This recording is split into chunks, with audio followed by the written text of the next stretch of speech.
What's up, weirdos? Welcome back to the Keto Quarantine channel. I am your host and best friend, Jon Jay, and this time around, we are 1 month in, so we are going to take a quick look back at where we've been, how we did, and where we're going in the future. Stick around.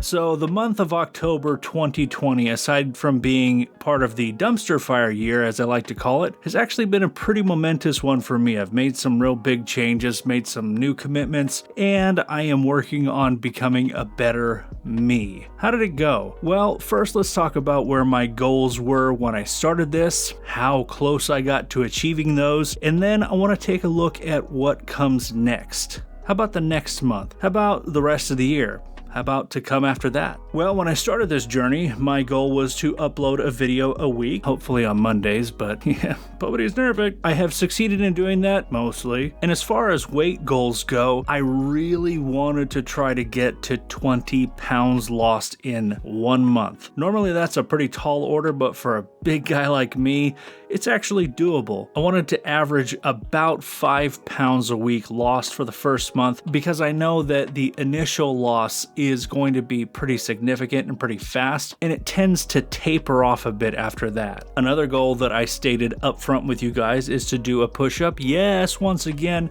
stinking push-up. So, how did that push-up goal go? Well, it didn't. Yay! I keep trying. I still can't. You could threaten to poke me with a cattle prod and I still couldn't do it. Moo.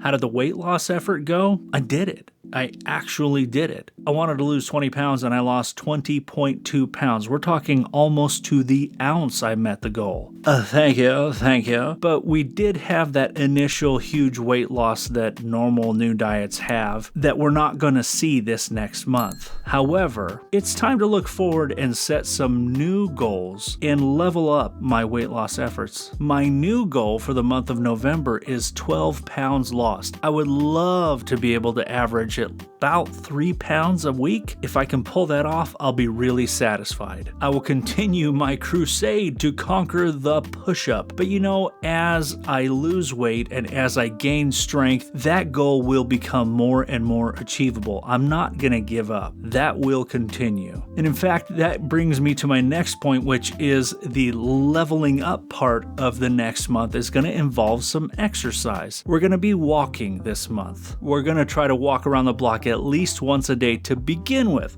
Just to begin with. And now I know that is a very, very small goal, but I believe in achievable goals. And I believe that anybody who has put on or is holding as much weight as I am needs to be very careful and cautious and slow about getting back to an active lifestyle. So we're going to start small, we're going to start slow, and we will continue to ramp up from there. I can do a block a day, no big deal. I'm looking forward to doing even more than that, but let's start here. Let's see how we do. Let's try not to break anything while we get started with the moving thing. Also, I bought some resistance bands. Whether you love them or hate them, whether you find them effective or ineffective, I can guarantee you that any amount of resistance that I consistently put on my musculature, meaning my arms, my shoulders, my chest, those are going to be helpful things. I need to start somewhere. So we have a whole set of resistance bands. I'm going to be working on that. Maybe I'll show that to you guys later on, but that's going to be part of my goal to tie into the push-up goal. I need to strengthen my muscles. I don't just need to reduce the weight that I'm carrying. I need to strengthen my upper body, my core, my legs, everything. I need to strengthen all of it in order to have a better chance of meeting my next set of goals, specifically push-ups, walking further, being more active in general. You see, when you are heavy like I am, you can easily find yourself in a downward spiral. That spiral often includes weight gain, eating poorly, which contributes to weight gain, depression, lack of motivation, lack of willpower, and a lack of physical activity. All of these things end up really spiraling out of control if you don't arrest them and stop them at some point. Well, this is what I've begun to do. I'll be honest, the plane is still in a bit of a nosedive, but we've started to trim up and we're beginning to level out the plane. We're not going anywhere right yet, but we have stopped the death spiral and we're working our way to an upward climb. This is how it's done. You don't go from a steep dive to an upward incline immediately. You have to level things out, and we're doing that. We're going to do it slowly. We're going to try to do it safely so that we have the best chance possible of gaining some altitude, getting some momentum, moving forward more healthfully without hurting myself. The last thing I want to do is overdo it and hurt myself. I'd rather err on the side of doing a little too little and not breaking a bone or spraining something or pulling a muscle. My body hasn't been very active for many years, and it's time for me to slowly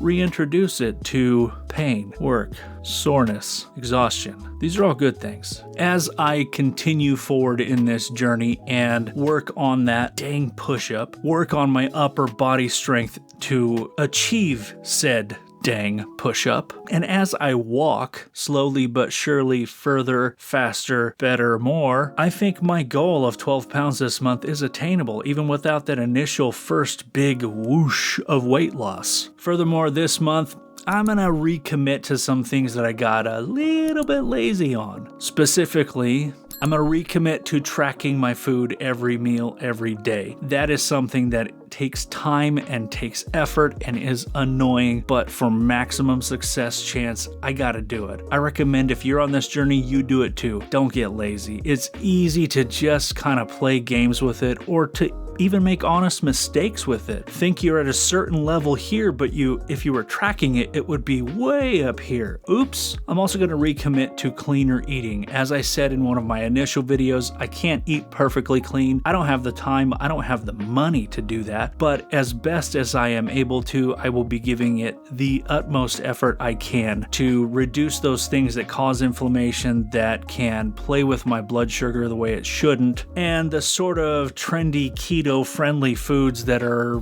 sometimes not the best. Finally, I continue on my crusade to kick the diet soda cravings. I have set parameters up in my life that I will not allow myself to drink said diet Mountain Dew until I have consumed a quart of water. I have cheated a couple times this month on that, and I need to recommit to that. I want to recommit to that. And so I'm going to. For every can of diet soda that I want to drink, I'm going to force myself to drink a quarter gallon of water. That's 32 ounces of H2O. I won't be dehydrated. I can tell you that much for sure. So here we go.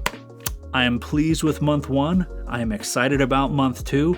I hope at this point in the journey you have considered joining me in this quest for better living and better health. I hope that I can be of some help to you. If you have questions or you'd like to discuss anything at all, let me know in the comments below, or you can hit me up on social. I'm at Keto Quarantine on Twitter. I am the Keto Quarantine page on Facebook. I also have a Patreon. If you feel like I've earned some support, head on over to ketoquarantine.show, and I appreciate your consideration. With that, I wish you happy weight loss. Have a wonderful week. I'll see you next time.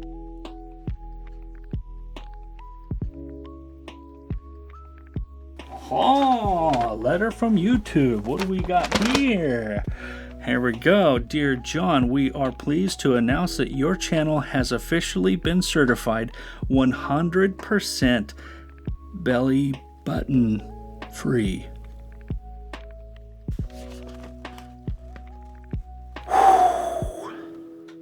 Oops.